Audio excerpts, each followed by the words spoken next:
Dear classes. पिछले class में हमने पढ़ा था टाइप्स ऑफ कॉन्स्टिट्यूशन के बारे में। आज के लेक्चर में हम लोग पढ़ने वाले हैं theory of separation of power given by Montesquieu. देखिए, इंडियन कॉन्स्टिट्यूशन को समझने के लिए theory of separation of power जो है बहुत ही इम्पोर्टेंट है। इससे हम लोग यहाँ समझेंगे कि इंडिया में पावर को कैसे सेपरेट किया गया है, ठीक है, और ये theory of separation of power है क्या मॉन्टेस्क्यू का, और इसका अभी theory of separation of power India में किस हद तक है, मतलब कि कितना यहाँ पर इम्प्लीमेंट है, कितना इसकी क्या सिचुएशन है, वो समझेंगे हम लोग यहाँ पर theory of separation of power में। तो आइए स्टार्ट करते हैं आज का लेक्चर हम लोग। देखिए, सबसे पहले देखते हैं हम लोग कि theory of separation of power, power को सेपरेट करने की जरूरत क्यों पड़ी। सिंपली देखिए, पहले क्या था। देखिए, अगर आप देखते हैं मोनार्कियल या अगर आप डिक्टेटोरियलिज्म को देखते हैं, ठीक है, मोनार्कियल और डिक्टेटोरियलिज्म की अगर आप बात करते हैं तो वहां पर क्या होते थे, वहां पर मोनार्क या डिक्टेटर होते थे, ठीक है, वहां पर मोनार्क या डिक्टेटर होते थे। अब जितना भी पावर है, ठीक है, चाहे वो लॉ बनाने का पावर हो, ठीक है, लॉ बनाने का पावर हो, लॉ को इम्प्लीमेंट करने का पावर हो, और जस्टिस, ठीक है, जस्टिस प्रोवाइड करने का पावर हो, all power are concentrated with them, ठीक है। मोनार्कियल और डिक्टेटोरियलिज्म में क्या था कि all powers are concentrated with one single individual, एक सिंगल इंडिविजुअल के पास क्या है, पूरा पावर है। वो लॉ बना सकता है, लॉ को इम्प्लीमेंट कर सकता है, जस्टिस कर सकता है। तो सिंपली सोचिए कि यदि एक पर्सन के पास सारा पावर हो तो वो पावर का मिसयूज भी कर सकता है, ठीक है। वो ऐसा कोई भी लॉ बना सकता है जो अनजस्टिस हो, ठीक है, अनजस्ट लॉ हो, अनरीजनेबल हो, इमोरल लॉ हो, ठीक है, वो कुछ भी न्याय कर सकता है ना। तो इससे क्या होगा कि एक्सप्लॉयटेशन होने की संभावना है, ठीक है, इससे पब्लिक का एक्सप्लॉयटेशन हो सकता है ना। तो देखिए, तो इसी चीज को लेकर जो अमेरिकन प्रेसिडेंट हैं, यूएसए के प्रेसिडेंट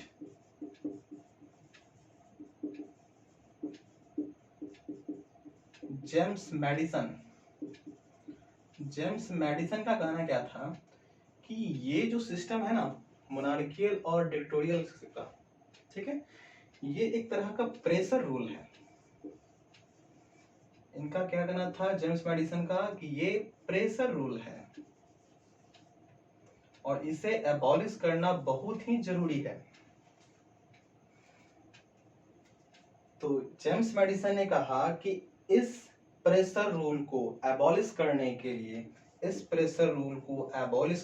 लिए, क्या करना पड़ेगा, हमें पावर को सेपरेट करना पड़ेगा।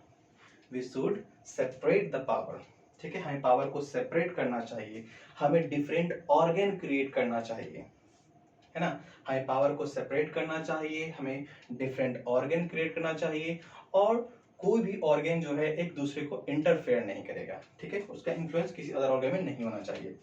तो ये कहा था जेम्स मैडिसन ने। अब इसी चीज को लेकर फिर आते सामने क्या, मॉन्टेस्क्यू जी आते हैं, ठीक है। मॉन्टेस्क्यू एक फ्रेंच फिलोसफर है। देखिए, तो मॉन्टेस्क्यू ने क्या किया, जिसे कि देखा ना, जेम्स मैडिसन ने कहा कि पावर का सेपरेशन होना चाहिए, कुछ ऑर्गन होने चाहिए, डिफरेंट ऑर्गन होने चाहिए। तो मॉन्टेस्क्यू जी कहते हैं कि हमारे पास 3 ऑर्गन होना चाहिए, ठीक है। इस प्रेशर रूल को एबॉलिश करने के लिए हमारे पास 3 ऑर्गन होने चाहिए।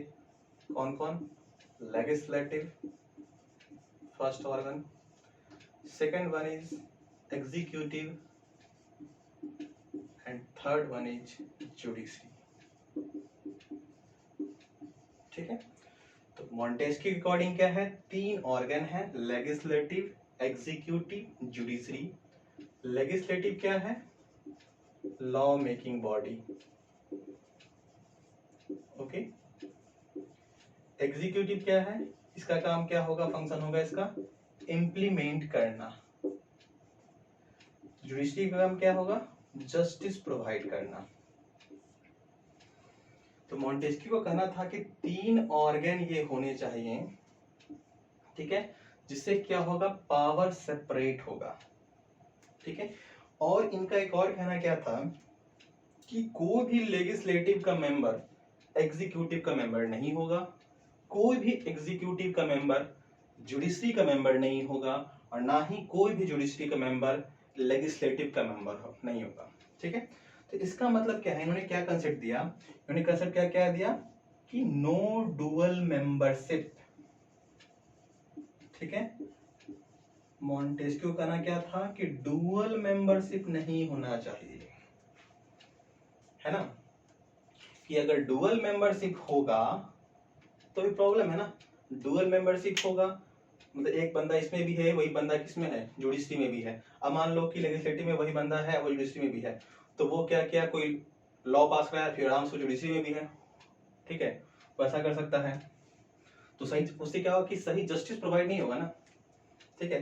तो यहाँ पर सिंपल बात किया गया, और क्या होगा कि इन्फ्लुएंस हमेशा रहेगा ना, ये हमेशा क्या करेगा, इसके काम में दखल अंदाजी करेगा, ठीक है। तो इसलिए इसको सेपरेट करने के लिए, पूरी तरह से सेपरेट करने के लिए क्या किया गया है, नो डुअल मेंबरशिप का प्रावधान लाया गया है, ठीक है। अब देखते हैं कि और देखिए अमेरिका से इस theory of separation of power को सबसे पहले इंप्लीमेंट करने वाला कौन है, अमेरिका, ठीक है। अमेरिका ने theory of separation of power given by Montesquieu को सबसे पहले इंप्लीमेंट किया, और इसको हम लोग समझ सकते हैं यूएसए के कॉन्स्टिट्यूशन के आर्टिकल से।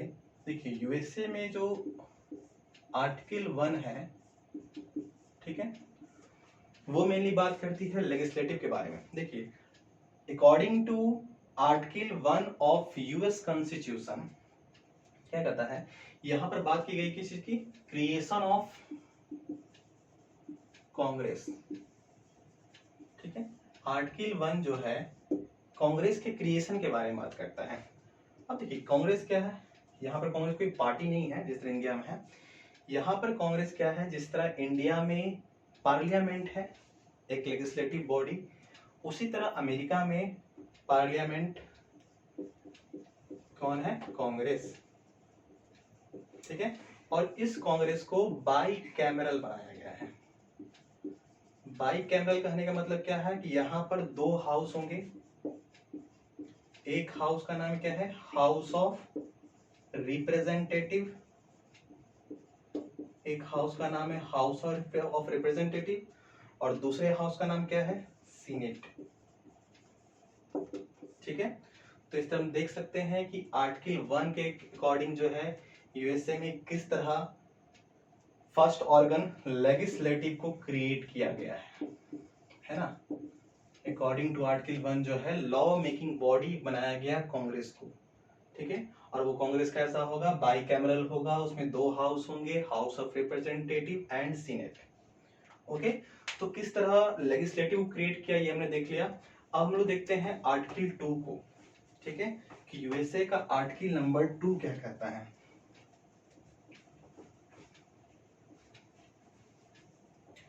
देखिए यूएसए का आर्टिकल नंबर 2 जो है ये क्या कहता है कि all the executive power are vested with the president, ठीक है। According to article 2 of US constitution क्या कहते हैं कि एग्जीक्यूटिव के जितने भी पावर हैं वो किसके पास होंगे, प्रेसिडेंट के पास, ठीक है। प्रेसिडेंट क्या है, एग्जीक्यूटिव के हेड है, ठीक है। सारा एग्जीक्यूटिव पावर प्रेसिडेंट के पास होगा, है ना, क्योंकि वहां देखिए यूएसए में क्या है, यूएसए में आपका प्रेसिडेंशियल सिस्टम है, ठीक है। कर सकते हैं हम लोग कि यूएसए में प्रेसिडेंशियल सिस्टम है, ठीक है। तो इस तरह देख लिया हमने कि कैसे आर्टिकल 1 के अकॉर्डिंग जो है legislative body create organ create किया गया, आर्टिकल 2 के अकॉर्डिंग जो है एग्जीक्यूटिव ऑर्गन क्रिएट किया गया। अब हम लोग बात करते हैं आर्टिकल नंबर 3 के अकॉर्डिंग, ठीक है। आर्टिकल नंबर 3 क्या कहता है कि all the judicial power are vested with supreme court, है ना। जुडिशियल पावर जो है वो किसके पास होगा, सुप्रीम कोर्ट के पास होगा। ठीक है, तो इस तरह से हमने देखा कि आर्टिकल 1, आर्टिकल 2 एंड आर्टिकल 3 के तहत जो है कैसे यूएसए में theory of separation of power को जो मॉन्टेस्क्यू के द्वारा दिया गया था उसको इम्प्लीमेंट किया गया है। आर्टिकल 1 के में देखा हमने लेजिस्लेटिव क्रिएट किया गया, आर्टिकल 2 में देखा कि एग्जीक्यूटिव ऑर्गन क्रिएट किया गया एंड आर्टिकल 3 में देखा कि जुडिशियल ऑर्गन को क्रिएट किया गया। ठीक है, और यहाँ पर क्या है, नो डुअल मेंबरशिप है। अब देखिए फिर भी यहाँ पर एक प्रॉब्लम थी, अभी भी एक प्रॉब्लम थी। प्रॉब्लम ये थी कि अभी यहाँ पर देखें हम लोग आर्टिकल में कि यहाँ ऐसा कुछ मेंशन नहीं है। ठीक है, कि अगर लेजिस्लेटिव कोई लॉ ऐसा बनाती है जो अनजस्ट हो, अनरीजनेबल हो, अनलॉफुल हो, तो उसको कैसे रोका जा सकता है। एग्जीक्यूटिव को पावर को कैसे लिमिटेड कर सकता, एग्जीक्यूटिव को कैसे चेक कर सकता है कि एग्जीक्यूटिव जो है अपना काम सही ढंग से कर रही है कि नहीं कर रही है। ठीक है, जुडिशियल अपना पावर कहाँ तक बैठ है ना, जुडिशियल पावर कहाँ तक अपनी लिमिट को कहीं क्रॉस तो नहीं कर रही है। ठीक है, इसको चेक कैसे किया जाए, ऐसा कहीं पर भी इम्प्लीमेंट कुछ नहीं दिया गया है। ठीक है, तो ये प्रॉब्लम थी। इससे क्या हो सकता है कि प्रॉब्लम हो सकता है ना कि ये अपना इसका कोई पावर लिमिट मालूम नहीं किया गया है, तो अपना फिर क्या करेगी, फिर ये लेजिस्लेटिव के मामले में हस्तक्षेप करने लगेगी कि हर का पावर लिमिटेशन करना पड़ेगा ना, और ये भी देखना पड़ेगा कि कौन अपना उनका जो फंक्शन है, ठीक है, उनका वो अपना परफॉर्मेंस को सही ढंग से कर पा रही है कि नहीं कर पा रही, अपने काम को, उस कार्य को सही ढंग से कर रही कि नहीं कर रही है, उसको चेक करने वाला भी यहाँ कोई नहीं है। ठीक है, तो इसलिए इसको यहाँ पर पता कि प्रॉब्लम यहाँ पर क्या है, यहाँ पर प्रॉब्लम है हमारा चेक एंड बैलेंस का। ठीक है, कि कैसे चेक किया जाए और चेक करने के बाद पावर को कैसे बैलेंस किया जाए। ठीक है, चेक एंड बैलेंस का प्रॉब्लम है यहाँ पर। तो इस प्रॉब्लम को दूर करने के लिए, चेक एंड बैलेंस प्रॉब्लम को दूर करने के लिए क्या लाया गया, doctrine of check and balance. ठीक है, यूएसए में क्या लाया गया, doctrine of check and balance. तो आइए देखते हैं कि doctrine of check and balance क्या कहता है।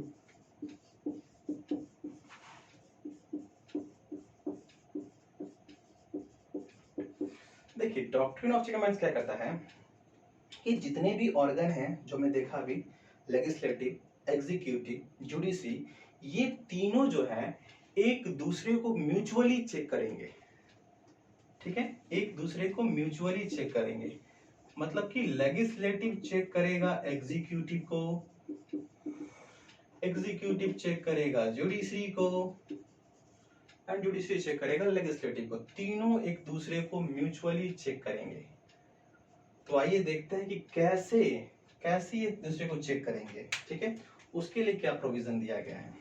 देखिए तो हम लोग doctrine of check and balance को समझते हैं।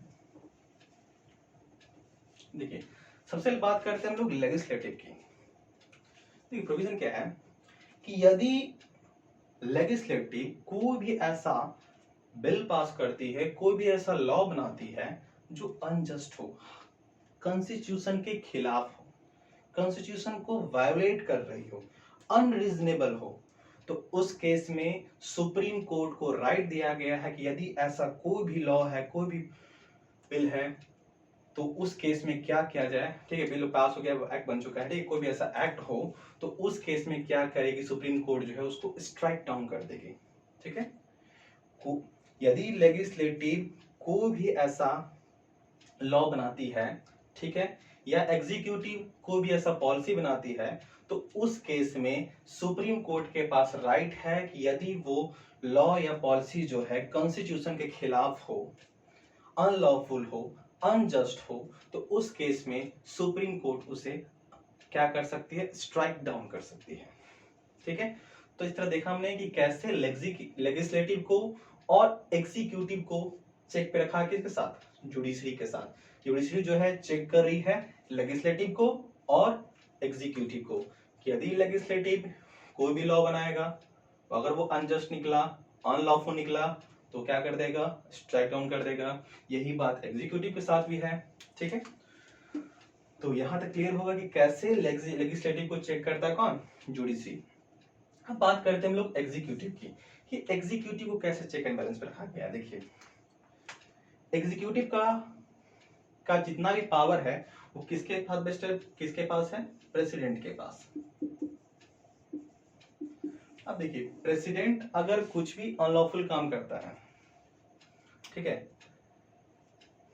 तो उस केस में कांग्रेस को पावर दिया गया है, कांग्रेस मतलब वहां का पार्लियामेंट, ठीक है, कांग्रेस को पावर दिया गया है क्या कि आप प्रेसिडेंट को इम्पीच कर सकते हैं, ठीक है।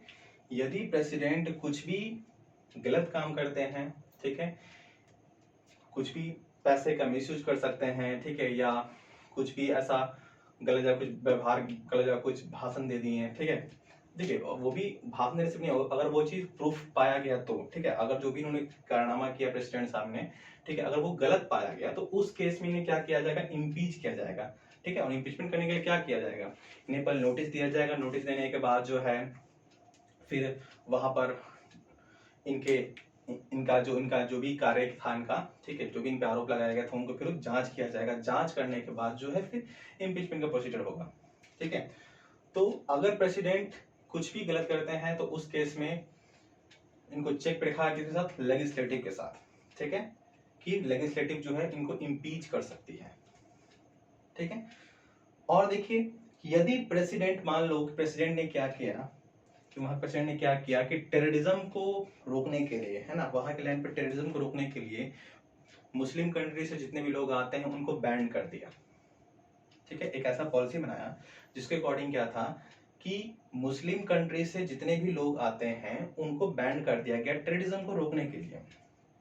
तो इस केस में सुप्रीम कोर्ट आई थी बीच में, सुप्रीम कोर्ट का कहना क्या था कि आपने जो ये पॉलिसी बनाया है ये हमारे कॉन्स्टिट्यूशन के खिलाफ है, ठीक है, ये हमारे कॉन्स्टिट्यूशन के खिलाफ है, तो मैं इसे क्या करूंगा, स्ट्राइक डाउन करूंगा, खत्म करूंगा, ठीक है।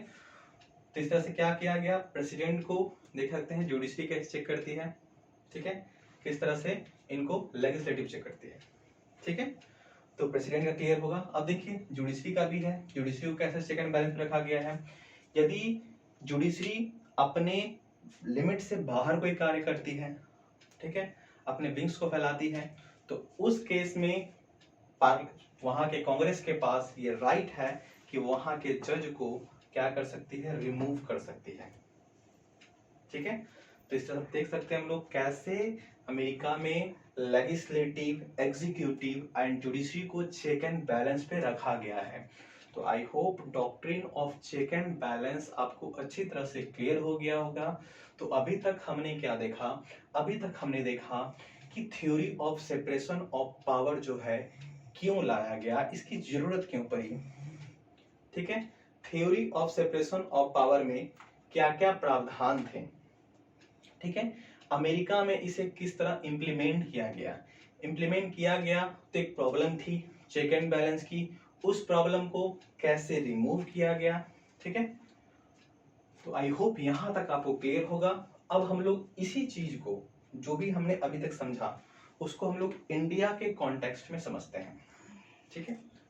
देखिए जैसे कि हमने पढ़ा था क्या कि according to article 1 US constitution क्या था, वहां पर लेजिस्लेटिव को क्रिएट किया गया था,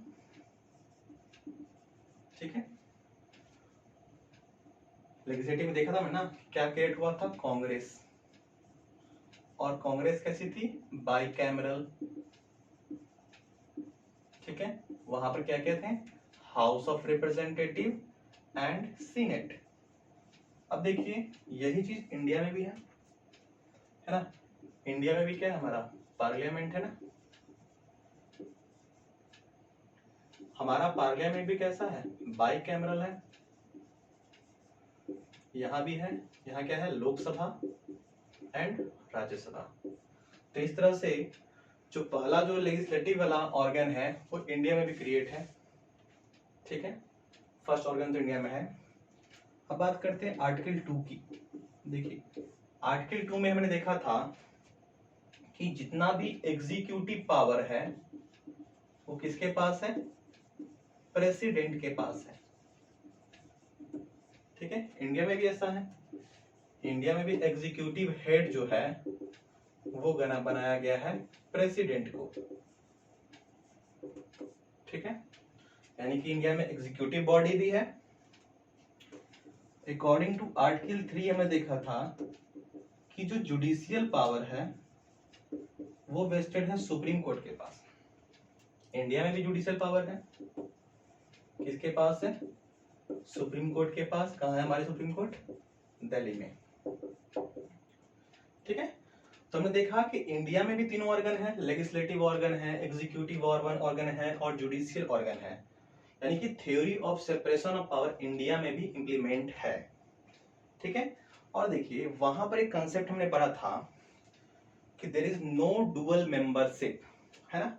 अमेरिका में क्या है? नो डुअल मेंबरशिप का कंसेप्ट है। लेकिन इंडिया में क्या? इंडिया में भी नो डुअल मेंबरशिप कंसेप्ट है? नहीं, इंडिया में डुअल मेंबरशिप का नो डुअल मेंबरशिप का कंसेप्ट नहीं है। इंडिया में किसका कंसेप्ट है? डुअल मेंबरशिप का। देखिए इंडिया में डुअल मेंबरशिप है। जैसे आप देख सकते हैं प्रेसिडेंट को ही देखिए। ठीक है, हमारा पार्लियामेंट की बात करेगा, देखिए प्रेसिडेंट जो है एग्जीक्यूटिव के भी पार्ट है और लेजिस्लेटिव के भी पार्ट है। कैसे? देखिए our parliament, Indian parliament consist of president, Lok Sabha and Rajya Sabha. ठीक है, तो लेजिस्लेटिव बॉडी में प्रेसिडेंट भी हैं और यहाँ पर देख सकते हैं एग्जीक्यूटिव में भी प्रेसिडेंट शामिल है, मतलब यहाँ पर डुअल मेंबरशिप है। यही आप पीएम को देख सकते हैं, प्राइम मिनिस्टर को, एग्जीक्यूटिव के भी पार्ट है। प्राइम मिनिस्टर जो है एग्जीक्यूटिव के रियल हेड हैं। ठीक है, प्राइम मिनिस्टर एग्जीक्यूटिव के रियल हेड हैं, जबकि प्रेसिडेंट जो है वो एग्जीक्यूटिव के नॉमिनल हेड हैं। ओके, तो यहां पर देख सकते हैं कि प्राइम मिनिस्टर जो है एग्जीक्यूटिव के भी पार्ट है और लेजिस्लेटिव के भी पार्ट है ना। तो यानी कि यहां पर डुअल मेंबरशिप का कॉन्सेप्ट है। क्यों यहां पर डुअल मेंबरशिप का कॉन्सेप्ट? इसलिए है क्योंकि यहां पर पार्लियामेंट्री डेमोक्रेसी है, जबकि अमेरिका में प्रेसिडेंशियल डेमोक्रेसी है। ठीक है, यहाँ पर कैसी डेमोक्रेसी है? पार्लियामेंट्री डेमोक्रेसी है ना।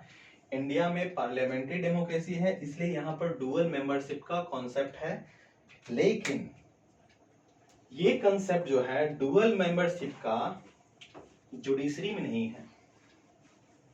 देखिए according to article 50 of Indian constitution, देखिए आर्टिकल 50 के अकॉर्डिंग क्या कहा गया है कि कोई भी लेजिस्लेटिव या एग्जीक्यूटिव का मेंबर जुडिशियल का, है ना, जुडिशरी का पार्ट नहीं होगा। ठीक है, कोई भी लेजिस्लेटिव या एग्जीक्यूटिव का मेंबर वो क्या होगा? जुडिशरी का पार्ट नहीं होगा। ठीक है, यानी कि डुअल मेंबरशिप यहाँ ओनली लेजिस्लेटिव एंड एग्जीक्यूटिव में है, जुडिशरी में कोई डुअल मेंबरशिप का कॉन्सेप्ट यहाँ पे नहीं है। ठीक है, तो theory of separation of power को यहाँ हम लोग समझ गए हैं, जिस तरह अमेरिका में था कैसे और इंडिया में था कैसे। ठीक है, अब समझते हैं हम लोग doctrine of check and balance को, कि इंडिया में doctrine of check and balance किस तरह है। देखिए इंडिया में भी doctrine of check and balance को लागू किया गया, इम्प्लीमेंटेड है। यहाँ भी कैसे? देखिए सबसे पहले बात करते हैं हम लोग लेजिस्लेटिव की। देखिए लेजिस्लेटिव को चेक पे रखा गया है जुडिशरी के पास। कैसे? यदि लेजिस्लेटिव कोई भी ऐसा लॉ बनाती है, ठीक है, जो क्या हो? अनलॉफुल हो, अनजस्ट हो, अनरीजनेबल हो, अनकॉन्स्टिट्यूशनल हो, तो उस केस में जुडिशरी उसको नल या वॉइड कर सकती है। ठीक है, जुडिशरी के पास ये राइट है कि लेजिस्लेटिव अगर किसी तरह का ऐसा लॉ बनाई है, ठीक है, जो अनलॉफुल हो, अनजस्टिस हो, तो उस केस में जुडिशरी उसको स्ट्राइक डाउन कर सकती है। ठीक है, यही चीज यहाँ एग्जीक्यूटिव में भी है कि यदि एग्जीक्यूटिव भी क्या करती है, कोई ऐसा पॉलिसी बनाती है जो अनलॉफुल हो, अनजस्टिस हो, अनरीजनेबल हो, तो उसके जुडिशरी उसको भी स्ट्राइक डाउन कर सकती है। तो देख सकते हैं यहाँ पर कि लेजिस्लेटिव और एग्जीक्यूटिव को किस तरह जुडिशरी के चेक पे रखा गया है।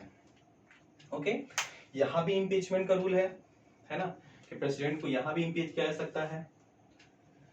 और देखिए लेजिस्लेटिव को यहाँ पर एग्जीक्यूटिव के चेक में कैसे रखा गया है, सॉरी हाँ इसको देखते हैं कि एग्जीक्यूटिव को लेजिस्लेटिव के चेक में कैसे रखा गया है। देखिए यदि गवर्नमेंट, ठीक है, का मेजॉरिटी नहीं हो पार्लियामेंट में, यदि गवर्नमेंट का मेजॉरिटी नहीं हो पार्लियामेंट में, तो उस केस में यदि लाया गया है नो कॉन्फिडेंस मोशन, ठीक है, यदि नो कॉन्फिडेंस मोशन लाया गया है और गवर्नमेंट का मेजॉरिटी नहीं है, तो उस केस में गवर्नमेंट को रिजाइन देना पड़ेगा, ठीक है, कि गवर्नमेंट जो है मेजॉरिटी में नहीं है। तो इसका इसे देखते हैं कैसे एग्जीक्यूटिव को लेजिस्लेटिव के चेक पे रखा गया है, ठीक है। और यहाँ पर भी देखिए जुडिशरी को भी चेक पे रखा गया है लेजिस्लेटिव के, यदि जुडिशरी जो है, ठीक है, अपना विंग्स फैलाती है, ठीक है, या कोई भी अनलॉफुल काम करती है, तो उस केस में अगर जुडिशरी को हटाना है, ठीक है, तो जुडिशरी को हटाने के लिए क्या किया जाएगा, है ना, वही रिमूवल का प्रोसेस है यहाँ पर, ठीक है। यहाँ पर लेजिस्लेटिव क्या कर सकते हैं, उसको रिमूव कर सकती है। लेकिन ध्यान दीजिएगा प्रेसिडेंट का इम्पीचमेंट होता है, जबकि सुप्रीम कोर्ट जज का या हाई कोर्ट का जज का क्या होता है, रिमूवल होता है, उनका इम्पीचमेंट नहीं होता। हम लोग पढ़ेंगे कि इम्पीचमेंट और रिमूवल में क्या डिफरेंस है, ठीक है। चलिए तो देख लिए हम लोग कैसे इंडिया में doctrine of check and balance है।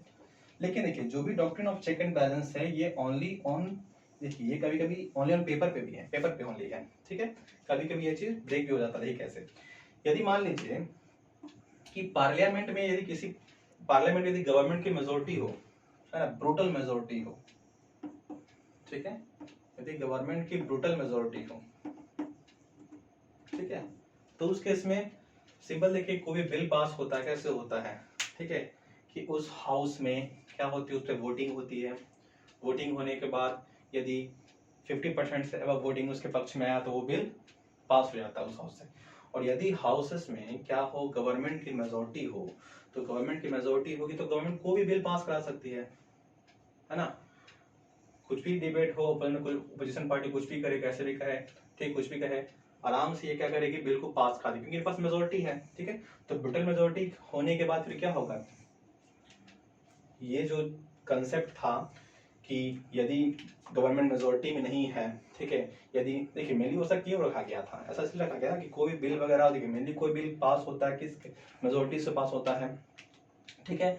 और पार्लियामेंट में दोनों मेंबर, ऐसा नहीं सिर्फ गवर्नमेंट के ही रहते हैं, ठीक है, जो अपोजिशन पार्टी वो भी रहते हैं, अदर मेंबर भी रहते हैं, ठीक है, सब लोग मिलके उस बिल को पास करते हैं, तब वो जाकर लॉ बनता है। लेकिन अगर वही चीज क्या हो कि मेजोरिटी हो गवर्नमेंट की बहुत ज्यादा, तो उस केस में क्या होगा, गवर्नमेंट का डोमिनेंस होगा, है ना, तो ये एक प्रॉब्लम है, ठीक है। और देखिए कि इंडिया में एक एक्स्ट्रा फीचर्स क्या है कि देखिए पूरे वर्ल्ड में कहीं भी ऐसा फीचर्स नहीं है कि इंडिया एक ऐसा कंट्री है जिसमें सुप्रीम कोर्ट के जो चीफ जस्टिस होते हैं, ठीक है, उनको अपॉइंट तो प्रेसिडेंट करते हैं, लेकिन वो सिलेक्ट कौन करता है, उनके जो जैसे पिछले जो सुप्रीम कोर्ट जज हो चुके हैं, रिटायर्ड जज हो गए हैं, ठीक है, या हाई कोर्ट रिटायर्ड जज होंगे, वो लोग मिलके क्या करते हैं, जो चीफ जस्टिस होने वाले हैं उनका वो तय करते हैं कि कौन होंगे, ठीक है। और प्रेसिडेंट क्या करते हैं, उनको अपॉइंट करते हैं। तो पहले ये राइट है काउंसिल ऑफ मिनिस्टर या और प्राइम मिनिस्टर के पास था, लेकिन अब ये क्या कर दिया गया, कोलिजियम बनाया गया था, ठीक है। तो कोलिजियम के पास ये राइट है, ठीक है। कोलिजियम क्या करती है कि कौन हमारे चीफ जस्टिस होंगे सुप्रीम कोर्ट के या हाई कोर्ट के, ठीक है, वो प्रेफर करेगी किसको, प्रेसिडेंट को, ठीक है। तो ये कोलिजियम के पास ये राइट है, ओके। और केसवानंद, अच्छी और ध्यान रखिएगा कि केसवानंद भारती केस हुआ था आपका 1972 में अप्रॉक्स, ठीक है, हाँ 1972 में जो केसवानंद भारती केस था, Kesavananda Bharati case versus state of Kerala में क्लियर शब्दों में कहा गया क्या चीज कि theory of separation of power जो है,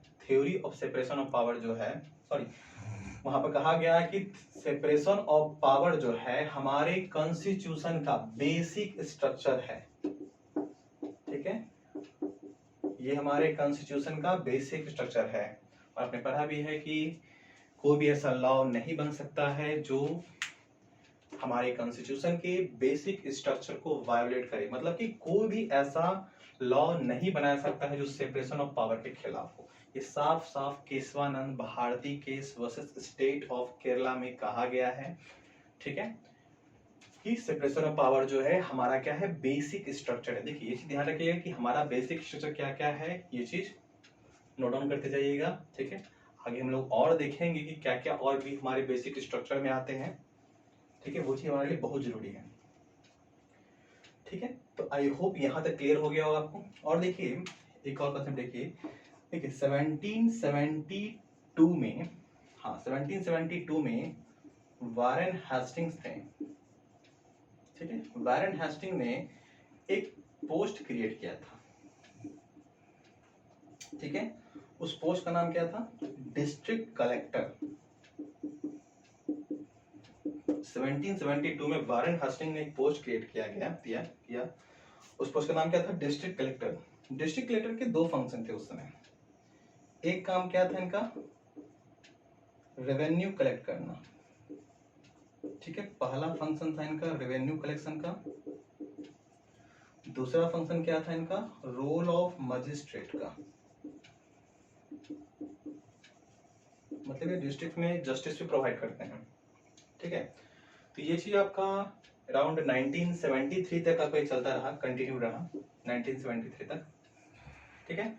उसके बाद सीआरपीसी बनाया गया, क्रिमिनल प्रोसीजर कोड, ठीक है।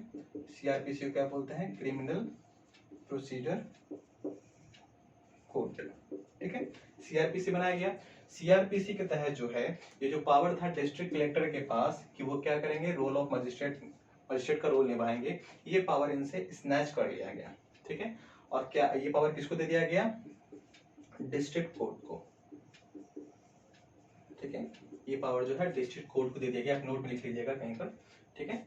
ये किस तरह से जो है डिस्ट्रिक्ट कोर्ट बनाया गया, ठीक है। ये डिस्ट्रिक्ट कोर्ट के पहले जो पावर किसके पास थी, आगे चलो फिर जुडिशरी जो पढ़ेंगे तो वहां पर हम लोग फिर डिटेल्स और देखेंगे बढ़िया से, ठीक है। तो ये हमारा आज का लेक्चर जो है यहीं तक समाप्त होता है। हमने देखा आज के लेक्चर में क्या क्या, theory of separation of power के बारे में। Theory of separation of power में देखा हमने कि theory of separation of power क्यों लाया गया, किसने लाया, क्या क्या फीचर्स थे इसमें, अमेरिका में इसे कैसे इंप्लीमेंट किया गया, ठीक है। याद रखना है आर्टिकल नंबर 1, 2, 3 बहुत ईजी है, ठीक है। उसके बाद देखा कि हमने प्रॉब्लम क्या था, तो प्रॉब्लम था तो उस प्रॉब्लम को दूर करने के लिए क्या आया, doctrine of check and balance आया।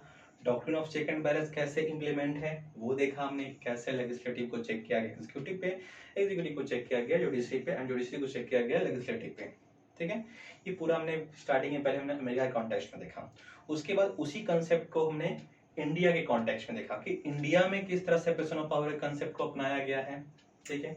यहाँ भी देखा हमने कि यहाँ पे लेजिस्लेटिव है, एग्जीक्यूटिव है, जुडिशरी है, ठीक है। बस अंतर ये था कि वहां पर डुअल मेंबरशिप का कंसेप्ट नहीं था, इंडिया में डुअल मेंबरशिप का कंसेप्ट है, बस जुडिशरी में डुअल मेंबरशिप का कंसेप्ट नहीं है अकॉर्डिंग टू आर्टिकल नंबर 50, ठीक है। उसके बाद फिर हमने देखा कि इंडिया में doctrine of check and balance के क्या हालात हैं, ठीक है। इंडिया में कैसे लेजिस्लेटिव को चेक करती है जुडिशरी, कैसे जुडिशरी को चेक करती है लेजिस्लेटिव, कैसे एग्जीक्यूटिव को चेक करती है लेजिस्लेटिव और जुडिशरी, ठीक है। उसके बाद हमने देखा कि रियलिटी में क्या है, ठीक है। हमने देखा कि अगर गवर्नमेंट की ब्रूटल मेजोरिटी हो तो उस केस में जो है कोई बिल पास हो सकता है, ये थोड़ा सा एक ड्रॉबैक था एक तरह से, ठीक है। और एक थोड़ा सा हमने एक नोट डाउन में देखा भी कि कैसे डिस्ट्रिक्ट कलेक्टर के पास से रोल ऑफ मजिस्ट्रेट को पावर को स्नैच करके किसके बाद दिया गया था, डिस्ट्रिक्ट कोर्ट के पास, ठीक है। तो आज की लेक्चर यहीं पर समाप्त होती है। आगे के लेक्चर में देखेंगे हम लोग प्रीएम्बल के बारे में, ठीक है। प्रीएम्बल को देखेंगे हम लोग, तो प्रीएम्बल को आप लोग अच्छे से पढ़ के आइएगा तो और जल्दी समझ में आएगा। और एक मैं अलग लेक्चर बनाऊंगा केशवानंद भारती केस के ऊपर भी, कि मैं देखिएगा आपकी कि जितना भी लेक्चर मैं पढ़ाऊंगा उसमें मैक्सिमम जगह पर केशवानंद भारती केस आएगा ही आएगा, Kesavananda Bharati case versus state of Kerala, ठीक है। तो उस पर मैं एक अलग वीडियो बनाऊंगा, ठीक है। और आप लोग उसे देखिएगा अच्छा से, ठीक। वहाँ पर डिटेल डिस्क्रिप्शन होगा केशवानंद भारती केस के बारे में, ठीक है। तो आज की क्लास समाप्त है, थैंक यू।